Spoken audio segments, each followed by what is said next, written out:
uzum prezidentskiy uzum. 2017-yilda ekilgan, 2018-yil payvand qilingan. Xudoga shukr, shuncha yildan beri yaxshi hosil beradi.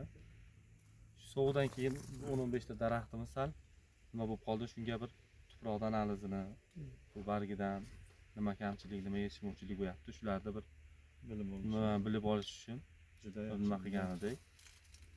Demak, siz aytmoqchiki, hozir endi shu yangi imkoniyatlardan, mana agrolaboratoriya maslahatlardan Shunday xudo xohlasa, laba maslahat ish qilamiz. mevani mahalliy bozorga sotasizlarmi yo tashqariga ham chiqasizmi? U 70% eksport qilinadi, 30% o'zimizda ichki bozorga sotiladi. Abduhalil dehqonlarga nima tavsiya berasizki, mana shu hozir Svitnoy именно mana Xitoyda uzumlariga bitta tubga qancha yuk qo'ysa bo'ladi taxminan yiliga? Necha yillik uzumlarga qarab misol. Uzumni o'sishiga qaraladi, vaziyatiga qarab turib, shu 100 kilo, 120 kilo uzum qo'ysa, har yili hosil oladi. Agar bundan oshib ketadigan bo'lsa, 1 yil hosil olib, kelasi yilga uje sifatini yo'qotib, umuman bog' ishdan chiqaveradi nimasi. Yana bitta muhim narsa, 3 metrga ekilgan uzumlarga shu tavsiyani berasizmi yoki 6 metrga eksa ham shu turnani qo'yishmi yoki 3 metrga ekishni tavsiya qilasizmi yo 6 metrga ekishni? Endi bu mana bu qizil uzumlar ozgina oftobga nimjon kelar ekan. Shuni misol uchun 3 metrga eksa ham bo'ladi.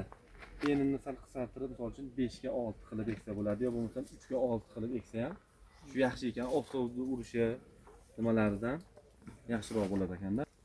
Biz ham hozir kompleksni munosabat qilyapmiz. Ya'ni demak, dehqonga faqat mahsulot olib kelib berish emas, ya'ni ham maslahat, ham analiz qilib, chunki dehqonni hosili ko'p bo'lsa, biz bilan muomalasi kelajakka uzoq yillarga ishlashimiz. Ya'ni aytmoqchiki, g'izo barnomasi qilamiz uzumga, boshqa ziroatlarga 1 yilga. Siz bilan sezon bo'yicha har yil ishlashimiz mumkin. Qanaqa o'g'itlar, qanaqa vitaminlar, qanaqa preparatlarni vaqtiga agronom kelib va maslahat ishlab, yana bundan ham hosilni ko'paytirish va kelajakka yangi texnologiyalar olib kelishga harakat qilamiz. Keyin bu xolodilnikka qo'yiladi. Ha, xolodilnikka ham qo'yiladi, bozorga ham chiqariladi. Ha, o'sha xolodilnikka qo'yilgan vaqti ko'p nimalarda kuzatiladi, o'sha muloyim bo'lib, irish nimalari ko'p chiqadi. O'sha uchun agar siz iloji bo'lsa, mana shu vaqtda frutril bilan ishlasangiz, frutrilning tarkibida kalsiy bor, 200 gram litrida. O'sha kalsiy shunday nimaki, mana shu uzumni mana hujayrasini, maqsad pustlarini qalin qilib beradi. O'sha saqlashga ham Tovarni ushlaydi. Ha, tovarni ushlaydi. Maqsad 1 hafta, 2 hafta shunday ochiq dalada ham tursa ham unaqa o'zini sifatini yo'qotmaydi. O'sha sababdan bunga aslida o'sha kalsiy, frutril kalsiy bilan ishlasangiz, keyin mana bitta ikkita o'sha anaqa kamroq kasalliklar nimalar ko'rinyapti. Oftobni nimasidan. O'shanga iloji bo'lsa kompleksni qilib ishlab bersangiz, o'sha frutril bilan ishlasangiz bu juda ham yaxshi. Sizga maqsad plus tarafi yaxshi juda ham. Xudo xolsa Alisher akam bilan billa maslahat qilaveramiz. Mana shu narsalar hozir aytgandek boshida avto uradi, keyin Irib boshlaydi-da. irib nimani hasharotlar Karnivoy gnil tuxum qo'yib tarqalish boshlanadi. O'sha arzimagan narsadan boshlaydi. Frutril tarkibida lekin yaxshi nimasi bor, kaliy boshqa mana temir modda bor, fotosintezga aylantirgani. Hozir yopiq nimalarga, ekinlarga biz hozir uzum ko'tarishimiz Yevropanikidan boshqacharoq-ku. Asosiy sezonda quyosh tegmaydi. O'sha Yer quyoshga to'ymaydi. O'sha temir moddasi shu narsa nima qiladiki, fotosintezni yaxshi aylantirib beradi. Zaryadlab xullas. Xo'p, Har yil bir xil nima qilsa, bu 1 yil dam olmaydi. Hamma har yil bir xil. Har yili me'yorda qo'yib beramiz. Shu me'yorda hosil bo'laveradi. Agar 1 yil badaraja qo'yib yuborilsa, o'sha yildan keyin mana bunaqa daraxtlar ko'payib, o'sha hosildorlik tushib ketaveradi. Chunki har yili o'sha uzum ham, boshqa daraxtlar ham o'ziga kerakli vitaminni mana to'playdi yoniga. Maqsad siz har yili 120 dan qo'yib beradigan bo'lsangiz, 200 qo'yib yuborsangiz, o'sha vitaminni o'sha polni olib ishlatib bo'ladi-da. Ikkinchi yilga hosil bermagan bitta sababi, ikkinchi o'sha yig'adi keyin o'sha. O'sha yig'ib 3-yilga berishi mumkin. Aytganimning sababi shuki, shu tajribaga nima qildik, bu bir xillar xomto'p qilamiz deb bargini sal ko'proq nima qilib yuboradi, me'yordan ko'p.